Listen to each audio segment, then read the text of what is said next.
Franz Kafka wrote a compelling short story, hauntingly Kafkaesque. Here it is in full. "Alas," said the mouse, "the world is growing smaller every day. At the beginning, it was so big that I was afraid.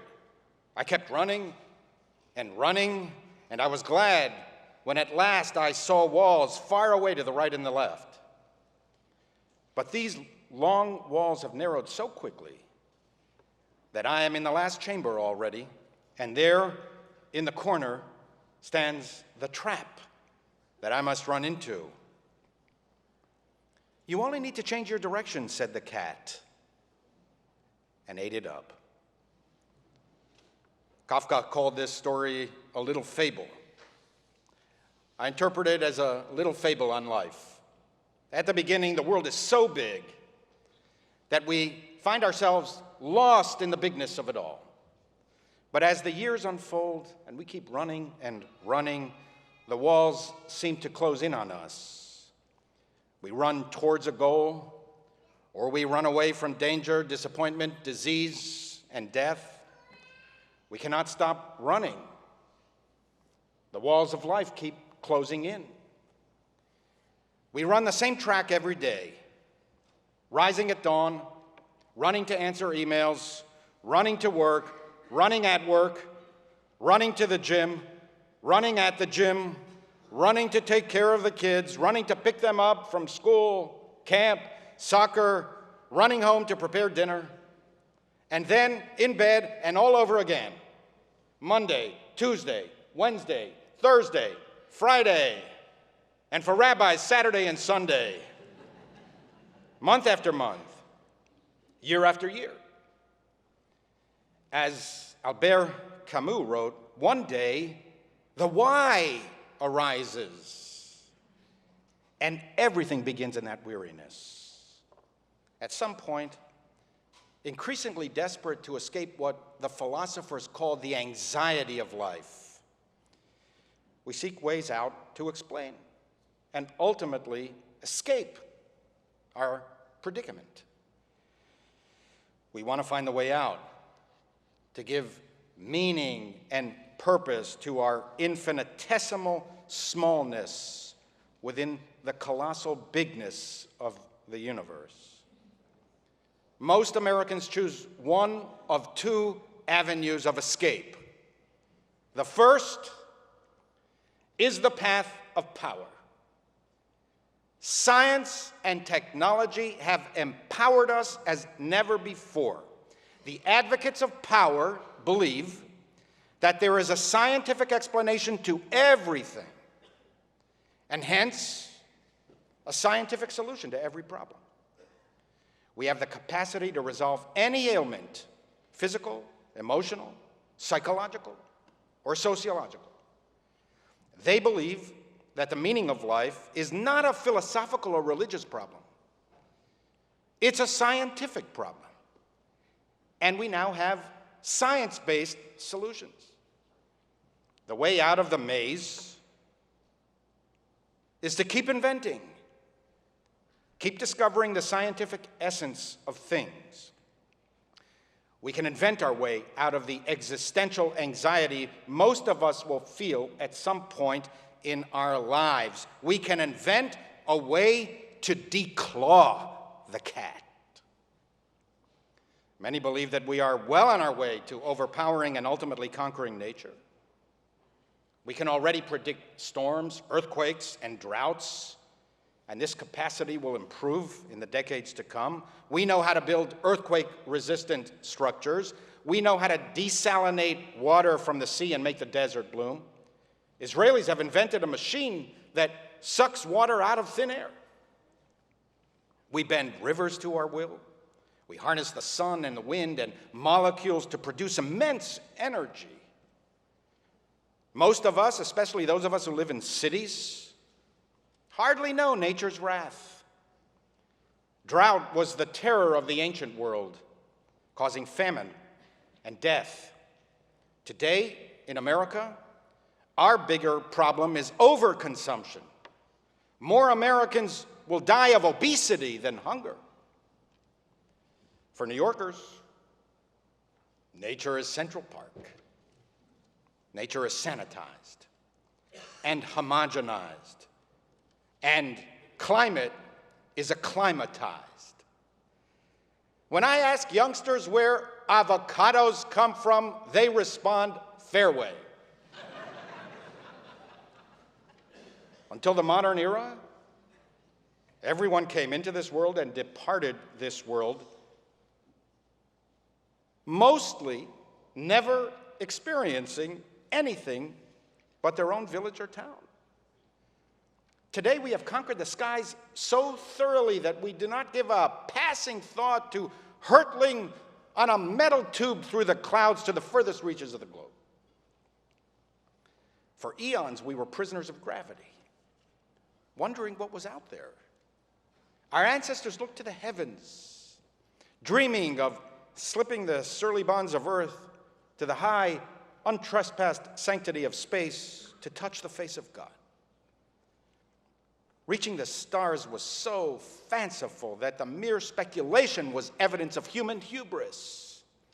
Icarus received his just reward by plunging to the earth. Today we take space travel for granted. In the coming centuries, humans will explore the distant reaches of the universe. The science of modern communications is a thing of miraculous beauty. It's stunning to think that we can communicate instantly with practically everyone in the world. From the days that the Sumerians first invented writing, human beings endeavored to bridge the chasm of ignorance and distance, separating one individual, one society from another. Until the invention of the telegraph, nearly 2 centuries ago, messages were carried by hand or by pigeon. Today, in 1 hour, we can organize mass protests half a world away. When Chava left Anatevka, she and her father Tevye knew that they would never see or speak with each other again. Today, we're never distanced from our loved ones. Wherever they are, we can Zoom or chat or FaceTime at all hours. And if somehow we have lost track of family and friends, computer specialist Apple can find their phones anywhere in the world. Medicine has revolutionized our lives. Lifespans have increased dramatically. We are healthier than ever. 100 years ago, we could die of a sore throat. Scientists now predict that at some point, perhaps in a century or two, human beings will conquer death itself. We will discover why cells age and die and intervene genetically to stave off illness and mortality. At that point, we will have the power of the gods, immortality. Science will succeed where religion and philosophy failed to address the central problem of mortality. We will eliminate the problem altogether, thus obviating the need to explain it. No one will die. There will be no need to feel the anxiety of mortality. The fierce feline will become a cuddly kitten. What were we ever afraid of? Who's afraid of a kitten? So it's not surprising that so many people look to science to provide all of the answers to our most pressing questions. Even existential angst is a medical problem, not a philosophical one. If not now, then at some future point, we will invent a pill that will rewire our brains so that we never feel anxiety. Science will replace religion, philosophy, psychology, and sociology. It's already happening. Humanities departments are closing or shrinking at American universities. Nobody wants to study humanities anymore. Already today, computers can produce music that is indistinguishable to most people from the best of Beethoven. No person on earth can defeat the latest and most advanced computer chess champion. But if science so empowers us, why do we feel so weak, so lonely, so broken, so adrift? If we now know everything, how we were created, how the universe came into being, how to cure disease, then why do we feel so ignorant, fragile, and alienated from others and ourselves? If we know so much about the human brain, why do our minds trouble us so? If we are filled with so much knowledge, why do we feel so empty? In his massively popular book, Homo Deus, Yuval Harari asserts that modernity is a deal that all of us sign on to. The entire contract, he wrote, can be summarized in one phrase. Humans agree to give up meaning in exchange for power. In other words, science has so empowered us that we now know for sure there is no higher meaning to existence. We've given up dreaming of paradise for the power to create paradise on earth. We give up the belief in life after death for the power to create life without death. We already slipped the surly bonds of earth 50 years ago, and we now know for sure there is nothing out there, certainly not the face of God. Science teaches there is no cosmic plan. There is no purpose. We now know how we got here. Creation was not guided or intended. We evolved chaotically, haphazardly, and coincidentally. There's no rhyme or reason to suffering. There's no rhyme or reason to anything. It just is. Everything just is. Humans are insignificant apes on an insignificant rock, a tiny speck in the vastness of space. We are the product of random chaos. How liberating. Really. We can do anything we want. We suffer. Not because there is some higher purpose or higher being. We suffer because we haven't yet found the cure to this particular physical, emotional, or sociological ailment. The only thing holding us back is our own ignorance. There is no God to punish us. There is no master plan to frustrate us. We acquire ever more power in a universe that has ever less meaning. That's what I think Harari means by the compact with modernity. But how empowered are we really? How many hours a day do you spend watching a screen? Are you even able to resist the hypnotic hold that the screen has on you? Is that empowerment or servitude? Have you seen people walk the streets nowadays? Their heads buried in a phone called smart that makes them so dumb they get run over? No, honestly, if a space alien were to visit us from a distant planet, not knowing anything about the human race, would the alien conclude that we are the masters of the screen or that the screen masters us? A Martian would surmise that this device in everyone's palm must have some mesmerizing grip over human beings or some kind of ultra waves we can't pull away. Our data intrigues us more than our dinner date. Is that freedom or slavery? And they accuse religion of being the opium of the masses? Seems to me that many more people are much more addicted to Google than to God. Modern communication, social media, the internet, indeed, have empowered humanity immensely. We now have all of human knowledge in the palm of our hand. Should have made us smart, informed, knowledgeable. Is that really the case today? Are we more open, more tolerant, more educated? Or do we spend most of our time in the echo chamber with people who agree with us? Does social media make us a bigger, better, and more content human family, or has it polarized us even more?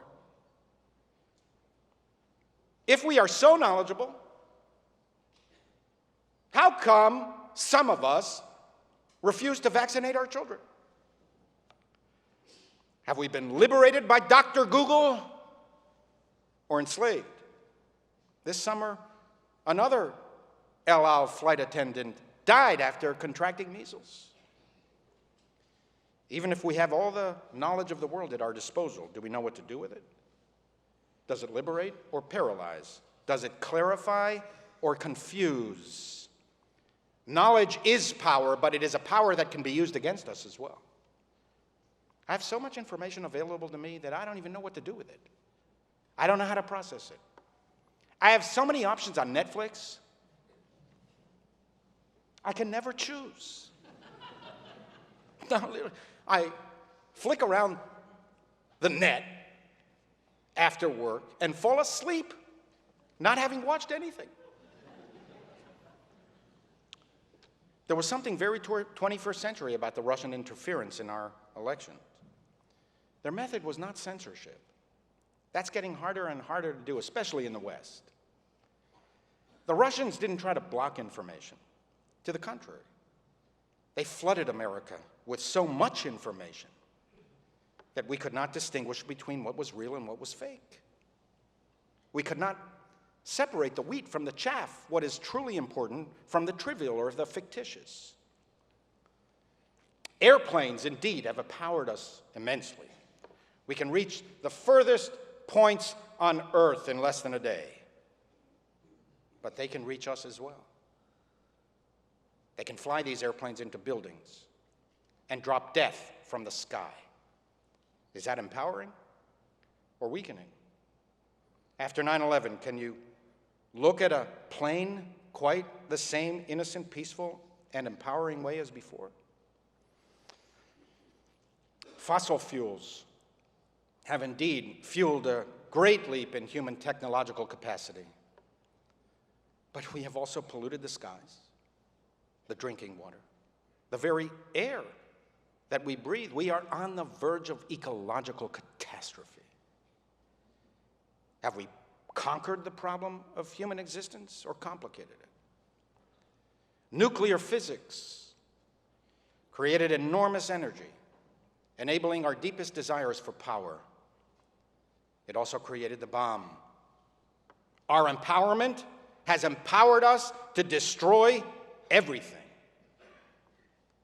Medicine has so advanced that it has liberated us from the chains of pain. But more of us than ever are addicted to pain medication. Computers indeed have liberated us, but it's a double-edged sword. It's not only that we cannot disconnect, we can never go on vacation anymore, free from work. More disconcerting, the machines determine how we live. Steve Jobs told me that I need a smartphone to live a productive life. I didn't reason myself into smartphones. Am I stronger or weaker as a result? Am I more empowered or more adrift? C.S. Lewis wrote, "Each new power by man won by man is a power over man. Each advance leaves him weaker as well as stronger. We give up our souls to get power in return, but once our souls, that is ourselves, have been given up, the power thus conferred will not belong to us, wrote Lewis. We shall in fact be slaves and puppets to that which we have given our souls. If a man chooses to treat himself as raw material he will be. If I have sold my soul to the machine, the power I receive in return does not belong to me. Google, Facebook, Amazon, they are the masters of what I do with my life. I'm just the raw material. Even if I'm bored and just messing around on YouTube, the algorithms are determining what I will watch and how I will spend my time. The algorithms determine what I will buy and what influences me. Nowadays, algorithms determine even our life partners. Now, let's not be misunderstood. This is not an attack on modern science, not at all. First of all, we have so many brilliant scientists and physicists and chemists here, doctors, researchers in our congregation. Every time I talk about science, they want to make sure to tell me what I misstated. And I want you to know, I myself have 3 siblings, all of whom are medical doctors, researchers, and scientists. So this is not an attack on science. I would much rather live in these times than any other time in history. I like modern plumbing. I like running water. I like air conditioning. When I'm sick, I go to the doctor. If they don't know how to cure my shingles, which they don't, I get very discouraged by the lack of scientific progress. I like to travel on planes. Well, I like to arrive at a distant destination quickly. I prefer avocados at Fairway to having to grow my own. I cannot imagine a computerless existence. I've tried that 40 years ago in school. I prefer Windows. But we have been so seduced by the empowerment of science that we have turned the very science that so confidently asserts that there is no God into a God. Until the modern era, the human problem was how to align ourselves to the reality of the world. We did that through discipline, morals, justice, a sense of right and wrong, an intuition of God.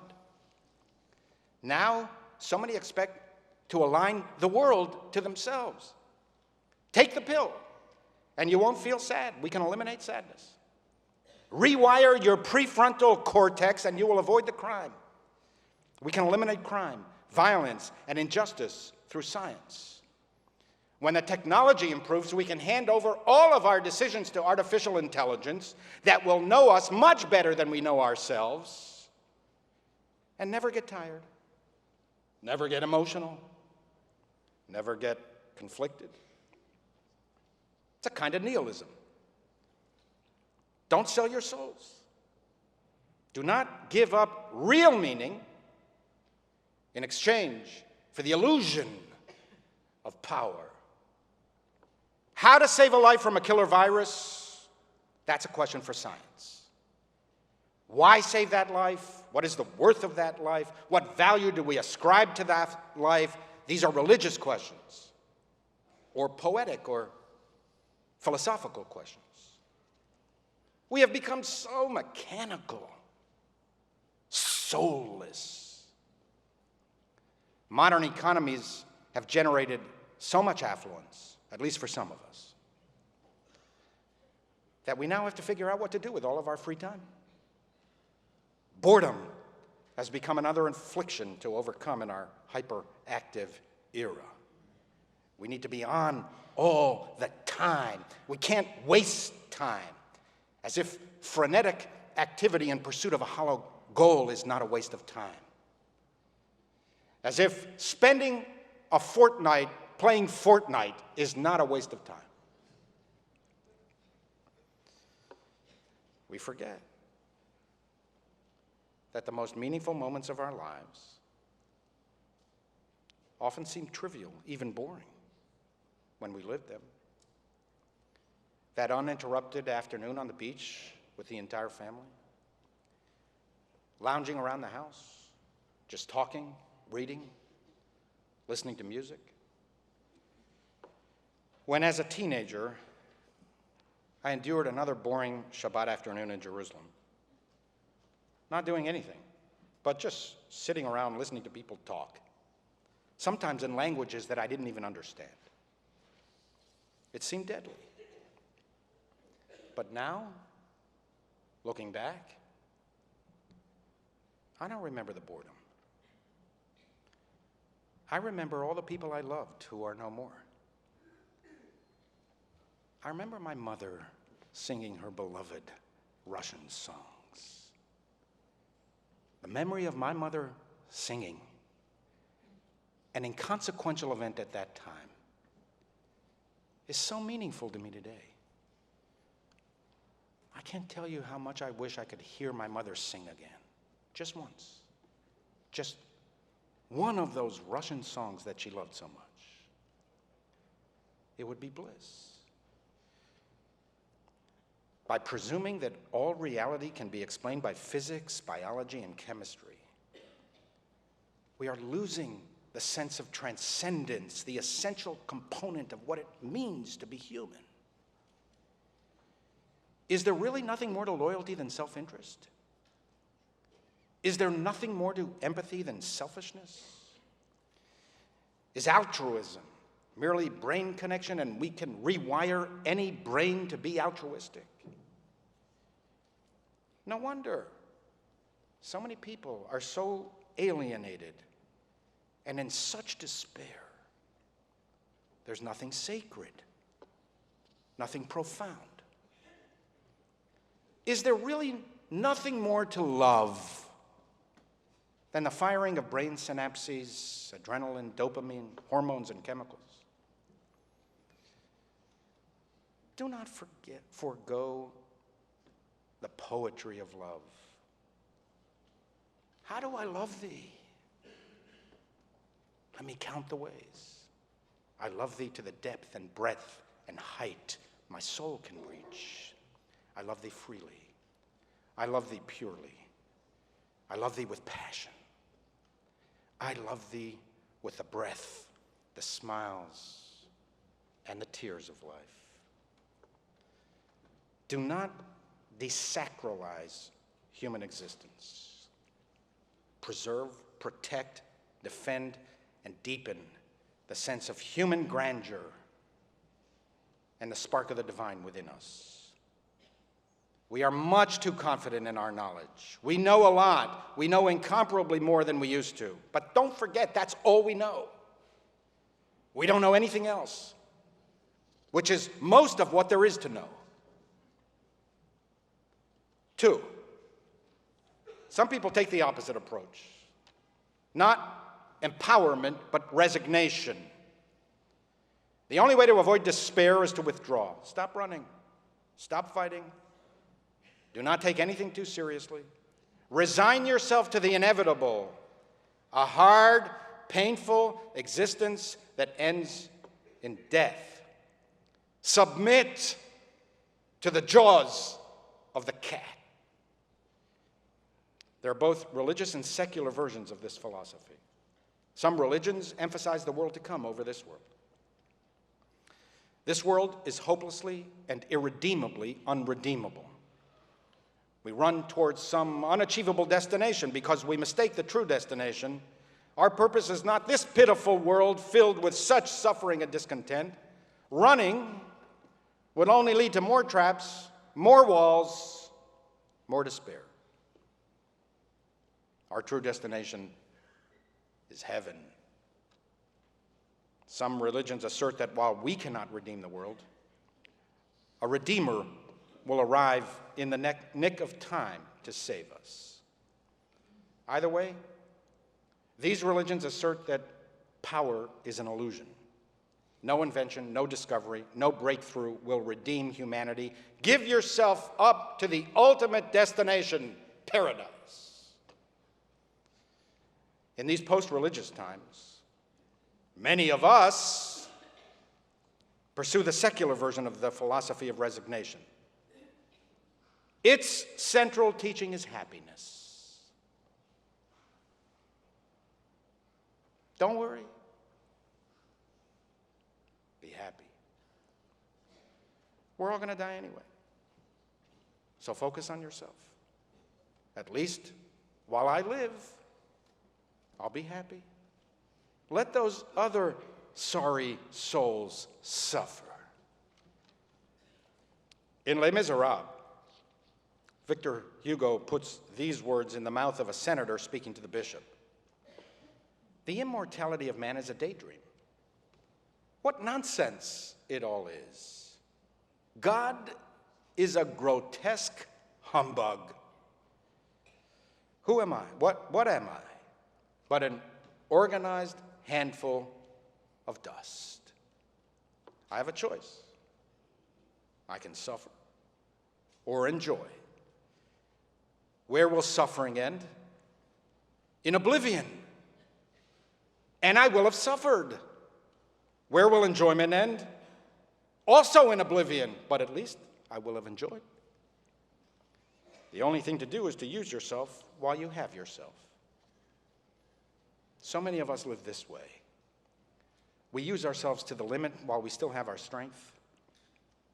In pursuit of happiness, we pursue money, success, fame, pleasure, consumption, ease, luxury. We convince ourselves that if we only had this one thing, we'd be happy. Just this one last thing. Samuel Johnson invented a place called Happy Valley. It wasn't in Pennsylvania. That valley seems to have been particularly unhappy recently. In Johnson's story, everything that could make people sad was excluded from the valley. The inhabitants of Happy Valley devoted their lives solely to pleasure. The young prince, Rasselas, was dissatisfied by having all of his desires granted. As soon as he wanted something, he had it. And that created in him a sense of despair. He decided to escape Happy Valley. And after many months and much searching, he found the secret way out. Rasselas traveled the world for many years. He discovered that no one achieves happiness. Ultimately, he returned to Happy Valley unhappy, but at least less unhappy than the other miserable souls he met in his travels. Beware of the high priests of happiness. Herman Melville told the parable of the death of a honey hunter who, seeking honey in the crotch of a hollow tree, found such exceeding store of it that, leaning too far over, it sucked him in so that he died, embalmed in honey. The lure of honey and traps. The more we find, the more we want. We are never satisfied. Human beings have an infinite longing. Once a desire is satisfied, we want more. This longing, this drive for more, can entomb us, as too much honey leads to physical ailments. Too much happiness leads to a diabetic spirit. It's why the American founding fathers brilliantly defined one of our purposes as the pursuit of happiness. They realized that if we ever actually found happiness, we'd be miserable, like Rasselas. While the self-help shelves overflow with advice on doing this one thing that will make you happy. In truth, The happiness specialists of our days are themselves the product of the confusions of our times. The clay of human composition is too complicated, compromised, conceited, competitive, and combative to be satisfied with this happiness elixir peddled by popular culture. Philosophers understood human wants better than our current happiness experts. Heinrich Heine wrote, "My wants are modest. A hut, a thatched roof, a good bed, good food, milk and butter, all very fresh, flowers at my window, a few beautiful trees at my door. And if the good Lord wants to make my happiness complete, he will give me the pleasure of seeing some 6 or 7 of my enemies strung up on those trees. With all my heart, I shall forgive them before their death, all the evil they committed against me while they were alive. Yes, one should always forgive one's enemies, but not until they are hanged." We do not measure satisfaction by objective material standards. If we did, we would be the happiest people in the history of the world. Americans are so better off materially than any past civilization. Relativity, not objectivity, drives our state of mind. We measure happiness in comparison to others. No matter what I have, I can't be happy if my enemies are happy. No matter how much I have, I can't be happy if the other guy has more. Famed mid-20th century journalist H.L. Mencken said it best, "A happy man is one whose income is $100 a year higher than his wife's sister's husband."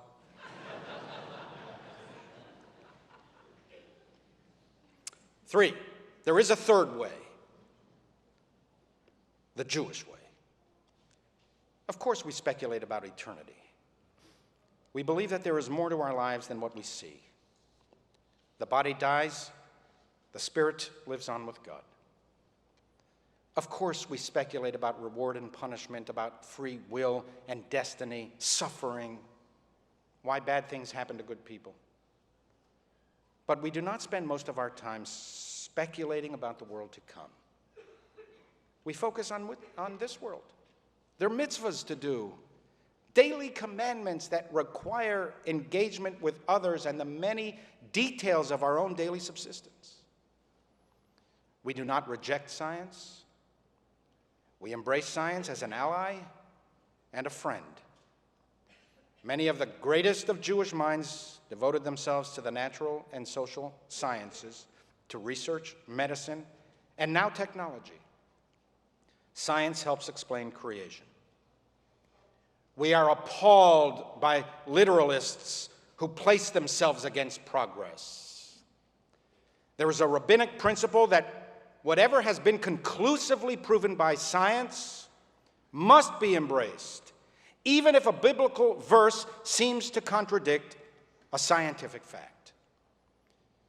If science has proven conclusively that the world could not have been created in 6 days, the biblical passage of the 6 days of creation cannot be literally true.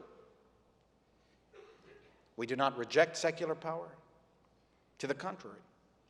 Much of Jewish thought is devoted on how to exercise power morally. Power is necessary to repair a world that often misuses power to oppress the powerless. Nor do we reject pleasure. We embrace any technological breakthrough that has the potential to make life easier or more meaningful.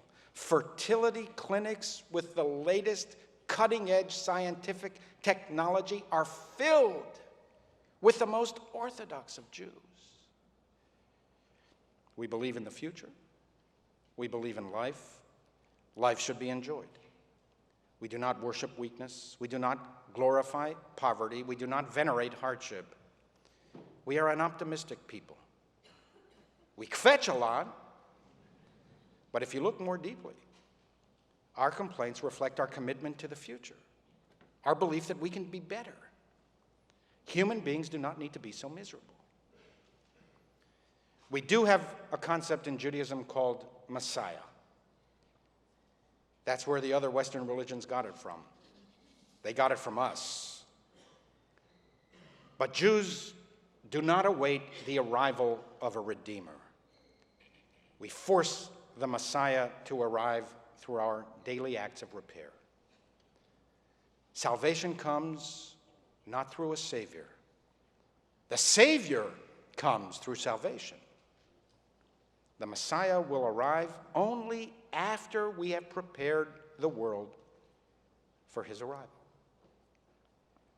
As Kafka wrote with such profound Jewish sensibilities, the Messiah will come only after he is no longer necessary.